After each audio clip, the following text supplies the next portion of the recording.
Hello friends, welcome to Assamese Village Kitchen. মোৰ পাকঘৰলৈ সকলোকে আদৰণি জনাইছো। আশা কৰোঁ সকলো ভালে আছে। আজি মই আপোনালোকৰ আগত এটা নতুন ৰেচিপি লৈ আহিছো।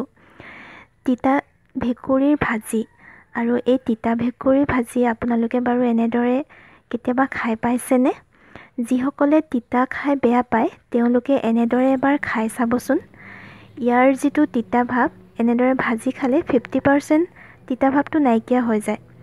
আৰু তিতা ভেকুৰী কেইবা প্ৰকাৰ থাকে, মই যিটো কাইট থাকে সেইটো লৈছোঁ। এই তিতা ভেকুৰী বহুতো ঔষধি গুণ থাকে। আৰু এই তিতা ভেকুৰীটো আপোনালোকে কেঁচাকৈও খাব পাৰে। তেতিয়াহ'লে আহকচোন চাওঁ মই আজি তিতা ভেকুৰী কেনেকৈ ৰান্ধিলোঁ। দেখিছেনে? দেখিয়ে খাওঁ খাওঁ লাগিছে। আহক মোৰ লগত ৰান্ধো। ইয়াত তিতা ভেকুৰী ঠালকেইটা এনেদৰে ধুই লৈ কটাৰীখনে কাটি ল'ব পাৰে, নতুবা হাতেৰে গুচাব পাৰে। যেতিয়া ইয়াত কাঁইট বহুত আছে সেইবাবে আপোনালোকে এটা কাম কৰিব, এখন ডাঙৰ কেঁচি বা ডাঙৰ কেঁচি নাথাকিলে সৰু কেঁচি দিও এনেদৰে সৰু এটা ঠাল লৈ এনেদৰে কাটিব পাৰে। আৰু কেঁচি কাটিলে খুব সহজে কাটিব পাৰে আৰু তাৰ কাঁইটবোৰ হাতত নুফুটে।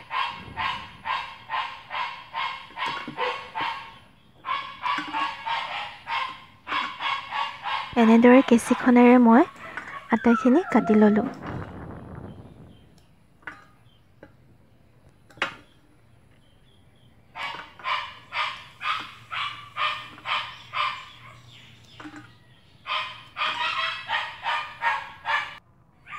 এইখিনি অলপ ধুই ল'ব পাৰে। এনেদৰে গোটেইখিনি কাটি লোৱাৰ পাছত ধুই ল'ব।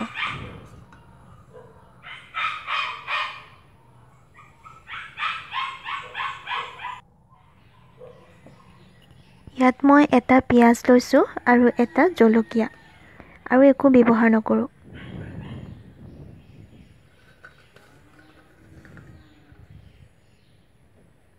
আপোনালোকে যদি বিচাৰে অন্য মছলাও দিব পাৰে।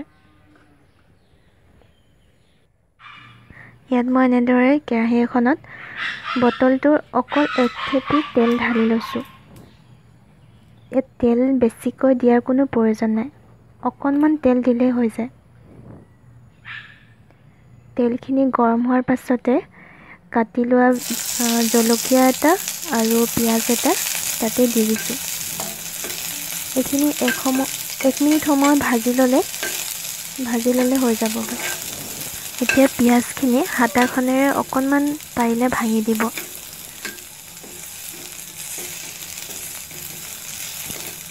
এনেদৰে 1 মিনিটমান সময় ভজাৰ পাছত যেতিয়া পিঁয়াজখিনি অলপ ৰঙা হ'ব তেতিয়া তিতা ভেকুৰীখিনি তাতে দি দিব।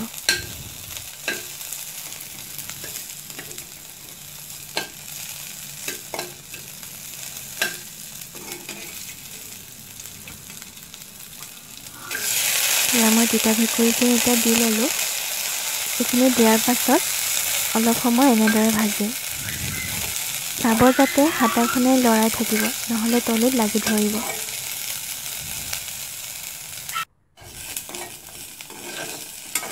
এনেদৰে 30 ছেকেণ্ডমানৰ পাছে পাছে লৰাই থাকিব।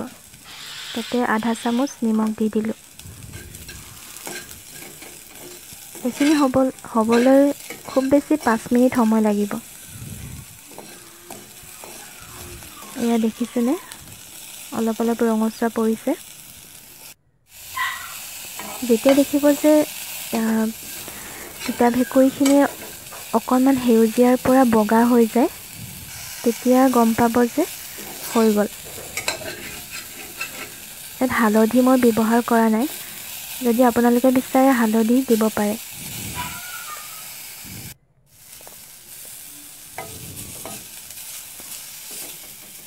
এয়া ভেকুৰীখিনি হৈ গ'ল।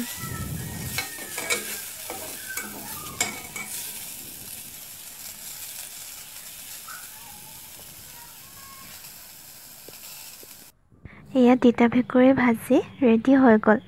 এতিয়া গৰমে গৰমে খাব পাৰে। এনেদৰে আপোনালোকে খাই চাবচোন, খুব ভাল লাগে।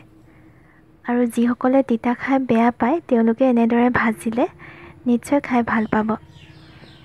বনাই চাব আৰু মোক কমেণ্টত জনাবলৈ নাপাহৰিব। যদিহে মোৰ ভিডিঅ'টো আপোনালোকে ভাল পাইছে তেতিয়াহ'লে লাইক এটা কৰিবলৈ নাপাহৰিব।